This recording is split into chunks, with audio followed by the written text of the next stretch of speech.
Hello, it's Yen. Welcome to my kitchen. I hope you enjoyed Kitchen Hacks episode number 1. If you missed that video, I'll post a link in the description box down below. Also up here where the eye icon is. I'll also link my mommy channel, so be sure to check that out and subscribe. Today I have Kitchen Hacks episode number 2, so here it is. Oh, butter. It makes everything so much tastier, doesn't it? Well, if you're into the nutrition facts, this says per every 1 tablespoon, there's 100 calories, some this kind of fat, that kind of fat, cholesterol, and the biggest beef that I have with butter is that it has dairy. So, how do you replace butter and have it taste like there really is butter but no dairy? Let me introduce to you vegan butter. You use it like it's butter, it tastes like butter, but guess what? It's dairy free. And it doesn't have all that fat, cholesterol, and there's less calories. I bake a lot, and the best kind of dairy free desserts are the kinds that do not taste like it is dairy free. So, this is my secret. This is how I do it. Share this with all your friends who can't have dairy, and they will thank you. You can use it to make ooey gooey chocolate chip cookies like these, or some soft and chewy pumpkin chocolate chip cookies like these. Hack number 2 is how to keep brown sugar from staying soft and fluffy.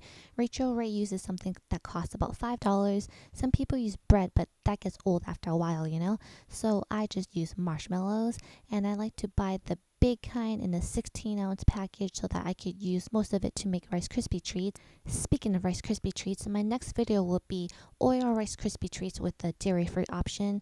I don't have a lot of videos on baking. That's because baking is a science and I'm not a scientist, but these you don't need to bake. So here's a little preview of it. I will have a video up soon, but make sure you subscribe so you don't miss it. Now back to the brown sugar. I've had these marshmallows in here for over 3 weeks, and as you can see, the brown sugar is still really fluffy. But if you find that it starts to harden up, just toss out the old marshmallows, replace it with some new ones. And just to show you how well this trick works, this is an airtight container, but if you want to aerate things, you can open the little slot on the top. Sometimes I accidentally have that open, but as you can see, the marshmallow is doing a really good job of keeping the brown sugar nice and fluffy. Moving on. I have a pen. I have an apple. Just kidding. This next hack is how to keep sliced apples from browning. First, you'll take a bowl of water. Now, 40% of the world's population says to mix in some vinegar. Oh, you won't taste the vinegar. Yeah, says the people who actually like the taste of vinegar. If there's an alternative, let me go with an alternative. Another 40% of the world's population says to use lemon juice. I love lemons, I love citrus, but I just don't always have lemons or lemon juice in my house. And the remaining 20% of the world's population, also where I fall in, says to use salt. By the way, these are totally arbitrary numbers, so don't get all technical on me. But salt enhances the flavor of things, which is why you add it when you make sweet desserts. And I actually prefer the taste of apples with a hint of salt in there. So all you'll need to do is add salt to your water until the water tastes salty.